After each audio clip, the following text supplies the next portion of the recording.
The night sky over Manila glowed with a strange new light, unlike anything the city had seen before. For generations, the people of Manila have looked up to see the familiar constellations and the occasional airplane blinking overhead. But tonight, something different shimmered above the city. A trail of moving lights, a celestial parade that caught the attention of everyone from rooftop stargazers to taxi drivers on midnight shifts. The city buzzed with curiosity and excitement as rumors spread about what could be causing this mysterious glow. Starlink arrives. An internet revolution lands in the Philippines. For months, anticipation had been building, with tech enthusiasts and ordinary citizens alike, wondering when the promise of high-speed satellite internet would finally reach their shores. Now, the wait was over. Installation crews fanned out across the city, setting up the iconic white dishes on rooftops and balconies. Crowds gathered to watch, snapping photos and sharing the moment online. News anchors announced the arrival with a sense of national pride, calling it a leap forward for connectivity in the archipelago. Local TV stations scrambled to cover the launch, cutting into regular programming with live updates and interviews. Newsrooms buzzed with activity as journalists rushed to capture the excitement on the streets and the technical details behind the scenes. Headlines flashed across screens. Starlink lights up Manila. A new era for Philippine internet. Reporters interviewed engineers, government officials, and everyday Filipinos, all eager to share their hopes for what this new technology could bring. Drones soared above the city, capturing breathtaking shots of small white dishes spinning up on rooftops from Tondo to Taguig. The sight was mesmerizing, a patchwork of technology spreading across Manila's skyline, signaling a new chapter in the city's story. Each dish represented a household about to experience the internet in a way they never had before. Fast, reliable, and finally within reach. Reporters called it a historic night. Social media exploded with selfies, hashtags, and videos of families streaming for the first time. The hashtag #Starlink Philippines trended nationwide as people shared their first video calls, movie nights, and online games. For many, it was the first time they could connect with loved ones abroad without lag or dropped calls. The sense of connection was palpable, both online and in the streets, as people celebrated this leap into the digital future. People cheered in city centers, waving flags and holding up their phones to capture the moment. In rural Mindanao, a farmer's daughter made her very first FaceTime call to her brother working in Dubai, tears streaming down her face as the video came through crystal clear. Across the country, families who had long struggled with slow or unreliable connections were suddenly able to see and hear each other as if they were in the same room. The emotional impact was profound, bridging distances that once felt insurmountable. School kids in Batanes, the windswept northern tip of the archipelago, watched their favorite shows without a stutter for the first time. In classrooms, teachers streamed educational videos, opening up a world of knowledge to students who had never experienced seamless online learning. Children gathered around laptops, their faces lit up with wonder as they explored the internet's vast resources. For these remote communities, Starlink was more than just faster internet. It was a gateway to opportunity. It was not just a business launch, it was a signal, loud and clear, that the Philippines was stepping boldly into the future. The arrival of Starlink sent ripples through the nation, inspiring hope and sparking conversations about what was possible. For many, it felt like the world was finally paying attention to their needs, bringing them closer to the global digital community. In this dramatic moment, a new force entered the Philippines, but behind the headlines, the story runs deeper. Journalists began to dig into the implications of this technological leap, what it meant for business, education, and even national security. As the excitement settled, questions emerged about how this new connectivity would shape the country's future and what challenges might lie ahead. Elon Musk's Starlink launch is about more than fast internet. It's about strategy, security, and the future of Asia. As satellites beam signals across the region, governments and businesses are watching closely, aware that this technology could shift the balance of power in the digital age. For the Philippines, Starlink is not just a tool, it's a symbol of progress, resilience, and the promise of a brighter, more connected tomorrow. Elon Musk smiled in a live video, waving to Filipino fans. It was more than a simple gesture. It was a signal, a moment that captured the attention of millions across the Philippines and beyond. The excitement in the air was palpable, as people tuned in from cities and remote villages alike, eager to witness what many believed would be a turning point for their country's digital future. "Today, we're not just launching a business," Musk declared, his words echoing through the live stream. This wasn't just another product unveiling or a routine corporate expansion. It was a bold statement, a promise of transformation for an entire nation. "We're connecting a nation," he said, emphasizing the scale of his ambition. For many Filipinos, this meant hope. Hope for better connectivity, for new opportunities, for a future where distance and geography no longer limited their dreams. Many people saw it as a tech company expanding into a new market. Headlines buzzed with talk of innovation and investment, and analysts debated the potential economic impact. But beneath the surface, something far more strategic was unfolding. Industry insiders knew there was much more at play. They whispered about the timing, the location, and the broader implications. This was not just about internet access, it was about influence, leverage, and the shifting tides of global power. Musk's choice was not accidental. The billionaire has a history of thinking 10 steps ahead, always anticipating the next move in a high-stakes game. His ventures have never been just about profit. They're about changing the rules, redefining what's possible, and sometimes altering the balance of entire industries. He has launched rockets that reach the edge of space, built electric cars that challenge the world's biggest automakers, and now he is placing satellites over the world's most contested waters. Each move is calculated, each project a piece of a much larger puzzle. The Philippines is not just another customer, it is a front line, it is a chessboard, one where the stakes are more than dollars. Here, geography meets geopolitics, and every decision can ripple across the region, affecting alliances, security, and the flow of information. The Philippines sits at the crossroads of tech, politics, and military power. Its location makes it a strategic prize, coveted by global powers and watched closely by neighbors. The nation's choices today could shape the future of Southeast Asia for decades to come. By choosing this archipelago, Starlink is not just selling internet. It is shaping the region's future, securing its networks, and possibly tipping the balance of power in Asia.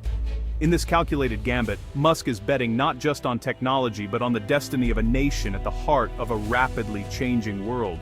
The Philippines is a land of 7,641 islands, each one a unique piece of a sprawling tropical puzzle. Stretching across more than 1,800 kilometers from north to south, this archipelago is one of the most geographically fragmented nations on Earth. From the air, the islands look like emerald jewels scattered across the deep blue Pacific, each separated by stretches of open sea. Some of these islands are so small, they barely rise above the waves, just narrow sandbars dotted with a handful of palm trees, home to seabirds and the occasional fisherman. These tiny islets can vanish beneath the tides or reappear after storms, constantly reshaped by nature's hand.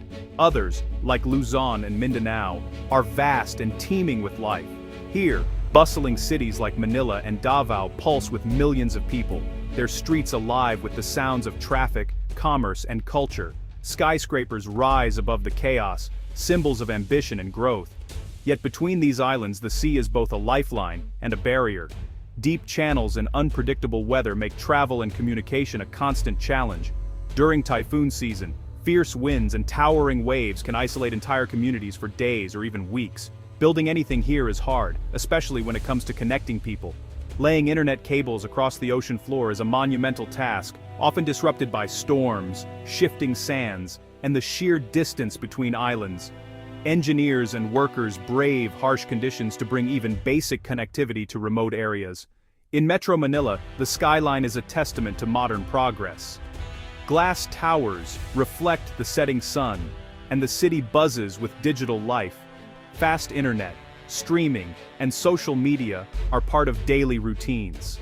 But just a short drive away, in places like Batangas, life is very different. Fishermen stand by the shore holding their phones high, searching for a signal strong enough to call home or check the weather. In these rural villages, a stable connection is a luxury, not a guarantee. In the Visayas, tourists flock to world-famous white sand beaches, snapping selfies and sharing their adventures online. Yet, just beyond the resorts, local children climb steep hillsides, phones in hand, hoping to catch a single bar of mobile data so they can message family or do their homework. In the storm-battered east, the struggle is even greater. Every year, powerful typhoons tear through villages, snapping power lines and communication cables like twigs. Entire towns can be cut off from the outside world overnight, forced to rebuild again and again.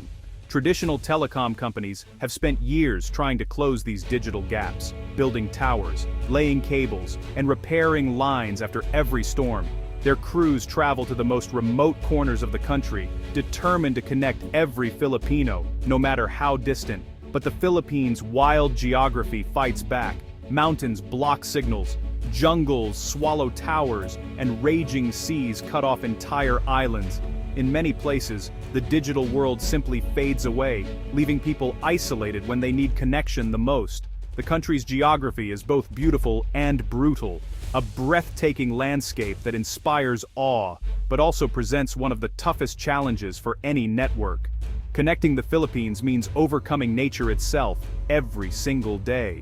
This geography shapes national life. During storms, whole towns go dark, cut off from help and hope.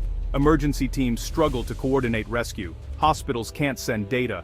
Farms can't get market prices. In peacetime, it's a headache. In crisis, it's deadly. Yet these islands are not just vulnerable, they are valuable. The Philippines is at the gateway between the Pacific and the South China Sea. Submarine cables crisscross under its waters, carrying data and secrets. The islands sit on major shipping lanes. Whoever controls the network here controls much more than information. That is why Starlink's arrival is so important. With satellites overhead, remote communities are no longer out of reach. The country's value and its risks just went up. Many expected Musk to launch Starlink first in Indonesia or Vietnam. Both have more people and, honestly, huge markets. But Musk picked the Philippines. Why? Because the Philippines is a test case for the future. It is both a weak link and a bridge. Really, the perfect place to prove Starlink's power. Indonesia's islands are bigger, but more clustered. Vietnam has, tough government controls. The Philippines, by contrast, is open for business, desperate for solutions, and positioned right at the heart of Asia's digital crossroads. Its leaders know the stakes, and they were willing to act fast. For Musk, the Philippines offers a proving ground, one with real stakes. If Starlink can work here, it can work anywhere. And, well, the world is watching. With Starlink, rural barangays get internet where towers just can't reach. After typhoons, rescue teams set up a dish linked to satellites and send live updates. Students in Ifugao can now join online classes even when the landline is down. Fishermen in Palawan check weather in real time, avoiding deadly storms. Before Starlink, most people relied on slow, patchy, and expensive networks. Now one dish can power a whole school or clinic. The digital divide isn't just shrinking, it's collapsing. In a country hit by an average of 20 typhoons a year, that's a lifeline. Starlink is not just a tech upgrade, it is a survival tool. It is changing how the Philippines responds to crisis, learns, and does business. Government leaders rush to approve Starlink. Why? The answer goes beyond broadband. The Philippines faces constant cyber threats, many from abroad. Last year, government websites were hacked, fake news flooded social media, power grids glitched after a mysterious cyber attack. Officials feared the country's reliance on Chinese-made telecom gear. Security experts warned about backdoors and sabotage.